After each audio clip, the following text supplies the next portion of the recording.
السلام علیکم، میں ہوں روزینہ علی، آپ دیکھ رہے ہیں میرا یوٹیوب چینل۔ سب کو رمضان المبارک، ایک بار پھر بہت بہت مبارک ہو۔ تیزی سے رمضان کا ماہ مبارک گزرتا جا رہا ہے۔ 27 رمضان المبارک قریب ہے کہ جب قرآن کریم نازل ہوا، لیکن قرآن کریم کا ہم پر فرض کیا ہے ہمارا حق کیا ہے؟ قرآن کریم کا ہم پر حق کیا ہے کہ ہم پڑھیں، سمجھ کر پڑھیں اور پھر عمل بھی کریں۔ لیکن اتنا ہی نہیں ہے، بلکہ ہم نے قرآن کریم کا جو تقدس ہے اس کا بھی خیال رکھنا ہے، ٹھیک ہے۔ لیکن یہاں پر میں اس وقت راولپنڈی میں موجود ہوں، اور میرے عقب میں جو آپ یہ دیکھ رہے ہیں یہ قرآن کریم کے شہید نسخے ہیں جو کہ یہاں پر اکٹھے کیے گئے ہیں تاکہ بے ادبی سے بچایا جا سکے۔ میں یہاں پر پہنچی ہوں تو مجھے بہت دیکھ کر انتہائی افسوس بھی ہوا کہ ہم کس طرف جا رہے ہیں، کیوں لوگ خیال نہیں کرتے ہیں۔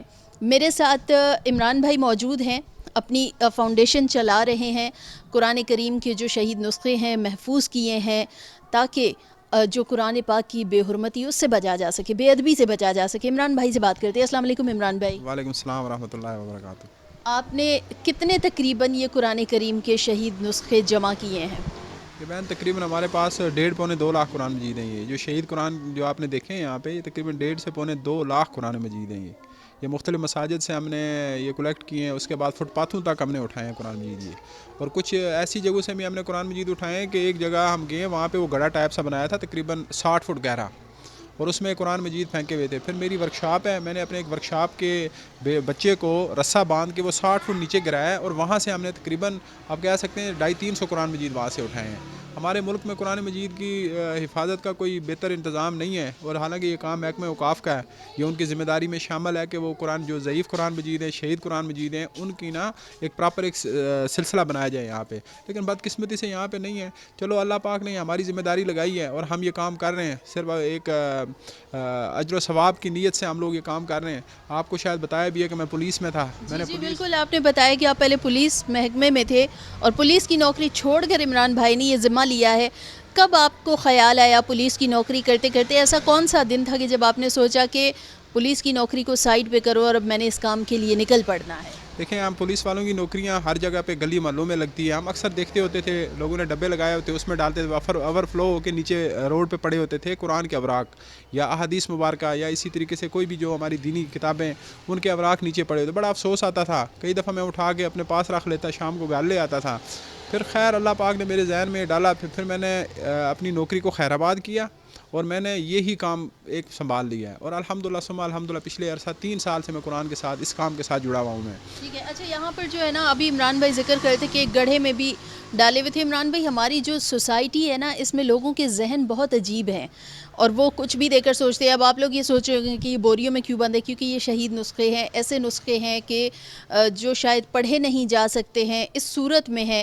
تو عمران بھائی یہ بتائیے کہ یہ تو یہاں پر میرا خیال ہے کہ اس گڑھے کی بنسبت یہ یہاں پر کم از کم بحفاظت تو نسخے ہیں، ہمیں نظر آ رہا ہے کہ یہ نسخے یہاں پر ہیں۔ تو عمران بھائی، ان نسخوں کا آپ کیا کرتے ہیں؟ اس کو پھر کیا رینیو کریں گے یا کیا پھر ان نسخوں کا ہوگا؟ دیکھیں، جو ہم وہاں سے اٹھا کے لاتے ہیں تو ان میں جو قرآن مجید جن کے جلدیں خراب ہوتی ہیں، ہم ان کی بعد میں جلد کر کے ان کو پھر جہاں پہ چاہیے ہوتے ہیں وہاں بھجوا دیتے ہیں۔ جو بالکل ضعیف ہوتے ہیں یا اوراق جو بوسیدہ ہو گئے ہوتے ہیں، پھر ہم ان کو ایک سائڈ پہ کرتے ہیں۔ جو اگلا ان کا مرحلہ ہے وہ یہ ہے کہ ہم انشاءاللہ ان کو دفنائیں گے۔ ویسے شریعت میں اس کے 2 طریقے ہیں، یا صاف پانی میں بہانا یا دفنانا۔ تو پنڈی کے گرد و نواح میں کسی بھی جگہ پہ آپ کو صاف پانی کا اس طرح کا سلسلہ نہیں ملے پنڈی گا۔ کیا عمران بھائی، یہ تو پورے پاکستان میں نہیں ہے نا؟ اچھا عمران بھائی، آپ اپنی یہ کوئی فاؤنڈیشن چلا رہے ہیں نا، اس فاؤنڈیشن کا نام بھی مکمل بتا دیں تاکہ اسلام آباد، پنڈی، گرد و نواح میں جو لوگ ہیں وہ کم از کم آپ سے رابطہ کر سکیں، اور ساتھ ہی ساتھ اپنا نمبر بھی بتائیے، ٹھیک ہے؟ کیونکہ میں اپنے یوٹیوب چینل سے لوگوں کو دکھا رہی ہوں، بتا رہی ہوں، تو تاکہ لوگ آپ سے رابطہ کر سکیں اور وہ یہاں پر آ کے آپ سے کانٹیکٹ کر کے وہ قرآن پاک کے جو شہید یا ضعیف جو نسخے ہیں وہ آپ کے پاس دیں۔ ہمارے ادارے کا نام ہے عمران قریشی ویلفیئر فاؤنڈیشن، ہمارا رجسٹرڈ ادارہ ہے، اور ہمارا فیس بک پیج بھی ہے عمران قریشی ویلفیئر فاؤنڈیشن کے نام سے، ٹک ٹاک پہ بھی ہمارا اکاؤنٹ ہے عمران قریشی ویلفیئر فاؤنڈیشن کے نام سے۔ اور اس کے علاوہ یہ ہے کہ اگر ہم سے کوئی رابطہ کرنا چاہتا ہے موبائل فون کے تھرو، تو میرا موبائل نمبر ہے 0334 511 4948، 0334 511 4948۔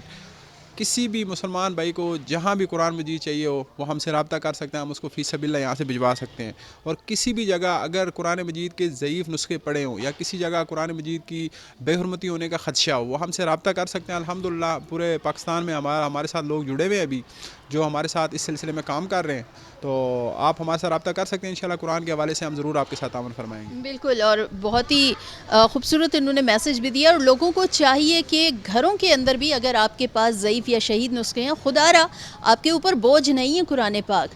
ہمیں اگر یہ قرآن پاک کا تحفہ دیا گیا ہے, ہم بڑی ایک خوش نصیب امت ہیں کہ ہمیں یہ قرآن پاک کا خوبصورت تحفہ ملا, تو گھروں سے باہر مت نکالیے. اگر آپ سمجھ رہے ہیں کہ بے ادبی کا خدشہ ہے تو آپ عمران بھائی سے رابطہ کر سکتے ہیں, یہاں پر آ کے دے سکتے ہیں. یہاں پر ایک اور بھی بھائی موجود ہیں. عمار بھائی باہر آئیے گا, ٹھیک ہے. عمار بھائی سے میں پہلے گفتگو کر رہی تھی, مجھے بڑا اچھا لگ رہا تھا ان سے گفتگو کر کے, اور حافظ قرآن ہیں چھوٹی عمر کے ساتھ ہی. ابھی یہ عمران بھائی کے ساتھ جڑ گئے ہیں, میٹرک کلیئر کر لیا ہے, فرسٹ ایئر میں ایڈمیشن لینے والے ہیں, لیکن میٹرک کرتے ساتھ ہی ان کو خیال آیا کہ مجھے بھی اب یہاں پر جڑ جانا چاہیے. کیسے ہیں آپ عمار بھائی؟ شکر اللہ پاک کا. آپ کب سے کتنا ایک عرصہ ہو گیا, اپنی زبانی بتائیے گا کہ آپ یہ نسخے اکٹھے کر رہے ہیں, اور نسخے اکٹھے کرنے کے دوران آپ نے کیا کچھ دیکھا ہے؟ میں 1 سال سے عمران بھائی کے ساتھ اس کام میں جڑا ہوا ہوں, تو ماشاءاللہ عمران بھائی بہت بڑا کام کر رہے ہیں جس طرف ہماری سوچ بھی نہیں جاتی. ہم تو قرآن مجید پڑھتے ہیں لیکن ہمیں یہ نہیں پتہ کہ ہم اپنے ملک میں, اپنے گھروں میں اور یہاں پہ قرآن پاک کی کتنی بے حرمتی کر رہے ہیں.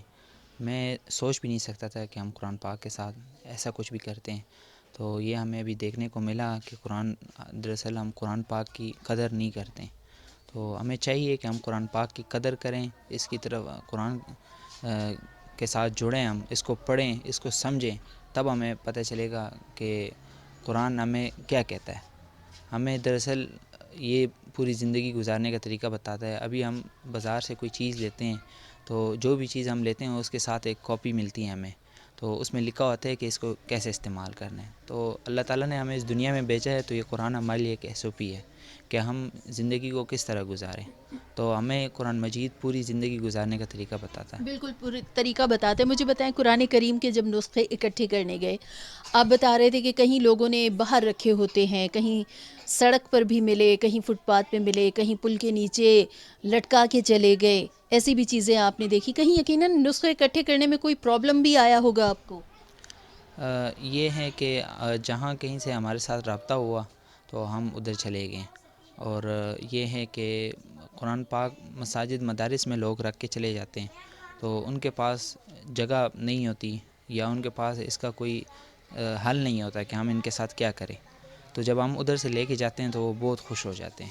ٹھیک ہے. اور مجھے جب ہم گفتگو کر رہے تھے تو یہ بھی بتایا گیا کہ ایک مسجد سے تقریباً 60-70 سال کی قرآن پاک کے جو نسخے تھے وہ جمع کیے گئے تھے نا, تو لوگ جو ہیں وہ وہاں پر رکھ کے چلے جاتے. قرآن اگر مسجد میں بھی جگہ نہیں ہے تو لوگ کیا کرتے, وہ سیڑھیوں پر بھی رکھ دیتے, وہ باہر بھی رکھ دیتے. خدا را یہ کام مت کریں.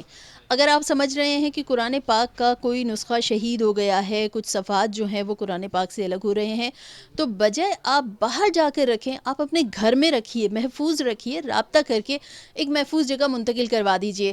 یہاں پر یہ سائٹ پر آپ دیکھ رہے ہیں یہ تمام تر قرآن پاک ہیں, اندر بھی پڑے ہیں, اس سے منسلک ایک اور کمرہ ہے. اور یہ جو قرآن پاک ہیں جن کی جلدیں جو ہیں وہ اس حالت میں نہیں ہیں کہ اب اگر خدشہ ہے کہ قرآن پاک کھولیں گے تو پورا جو قرآن پاک ہے اس کے صفحات الگ ہو سکتے ہیں, تو ان کی نئی جلدیں کی جائیں گی, ان کو دوبارہ سے بالکل صحیح کیا جائے گا. اور پھر یہ جلدیں جو ہے کچھ لوگ رابطہ کر کے بھی لیتے ہیں, اور پھر جو ہے کہیں جا کر اور لوگوں کو دیا جاتا ہے ثواب کی نیت سے, صدقہ جاریہ سمجھ کر ہدیہ کر دیا جاتا ہے کہ آپ یہ لیں. اور قرآن پاک کے تحفے سے بڑھ کر کوئی خوبصورت تحفہ ہو نہیں سکتا ہے. اچھا عمار بھائی, آخر میں آپ میسج کیا دیں گے, کیونکہ جو آج کل جتنی بھی گورنمنٹس آ رہی ہیں نا وہ یوتھ کو بہت زیادہ پروموٹ کر رہی ہیں, یوتھ کا سہارا لے رہی ہیں, ٹھیک ہے, تو آپ گورنمنٹ کو اس لیول پہ کیا میسج دیں گے؟ میں یہی میسیج دینا چاہتا ہوں کہ وہ قرآن پاک کے لیے کوئی ایسا وہ ادارہ بنائیں اور ایک کمیٹی بنائیں جس میں اس چیز کے لیے آواز اٹھائی جائے, کیونکہ قرآن سے بڑھ کر کچھ بھی نہیں ہے. ہمارا سب کچھ قرآن پاک ہے. ایک مسلمان اگر قرآن پہ عمل کرے گا, اس کو سمجھے گا, اس کو پڑھے گا, قرآن کے ساتھ جڑے گا, تو وہ دنیا میں بھی کامیاب ہوگا اور آخرت میں بھی کامیاب ہوگا. کیونکہ ہمارا ملک ایک اسلامی ملک ہے, تو اسی لیے نوجوانوں کو بھی میرا یہی میسج پیغام ہے کہ وہ قرآن کے ساتھ جڑیں, قرآن کی طرف آئیں. اور گورنمنٹ لیول پہ بھی اس کے لیے کوئی اقدام کرنے چاہیے کہ قرآن پاک کی بے حرمتی سے قرآن پاک کو بچایا جائے اور اس کی ایک اویئرنیس آگاہی پیغام لوگوں تک پہنچائی جائے اور اس کو کوئی اس کا مستقل طور پہ حل نکالا جائے. ٹھیک ہے, کسی نہ کسی اب حکومت کو تو چاہیے, جو بھی گورنمنٹ آتی ہے ان کا اس طرف پتہ نہیں کیوں دھیان نہیں ہوتا, انیشیٹو لینا چاہیے. اور میں تو سپریم کورٹ کے چیف جسٹس صاحب سے بھی کہوں گی کہ آپ بہت سی چیزوں پر نوٹس لیتے ہیں, لیکن یہاں پر بھی نوٹس لینے کی ضرورت ہے. ایسے لوگ جو جن کی دکانوں کے سامنے قرآن کریم کے شہید نسخے ہیں کہیں فٹ پاتھ پر, تو لوگوں کو سزا دیں. جس کی دکان کے سامنے اگر کوئی رکھ کے چلا گیا تو جس کی دکان کے سامنے ہے اس کی ذمہ داری ہے. کسی کی شرٹ پہ حلوہ لکھا ہوا دیکھ کر تو آپ لوگ بھڑک اٹھتے ہیں, سمجھ نہیں آتی کہ قرآن کریم کے شہید یا ضعیف نسخے سڑکوں پہ, فٹ پاتھوں پہ, گڑھوں میں دیکھ کر آپ لوگوں کی روح نہیں کانپتی ہے. خدا را بچیں اس چیز سے. میرا مقصد ہے یہاں پر کہ میں یہاں پر اسی لیے آئی ہوں تاکہ میں بھی ایک آواز بن سکوں, ایک آواز اٹھا سکوں. اور ہمیں ضرورت ہے آوازوں سے آوازیں ملیں, ہاتھ سے ہاتھ ملیں گے تو یقیناً کہیں نہ کہیں تو پھر ایک چینج ضرور آئے گا. اور یہاں پر چینج لانے کی ضرورت ہے. قرآن پاک کی حفاظت جو ہے وہ ہم سب نے مل کر کرنی ہے. اپنا سب بہت سارا خیال رکھیے گا, مجھے دعاؤں میں یاد رکھیے گا. ٹھیک ہے ایوری ون, اللہ حافظ.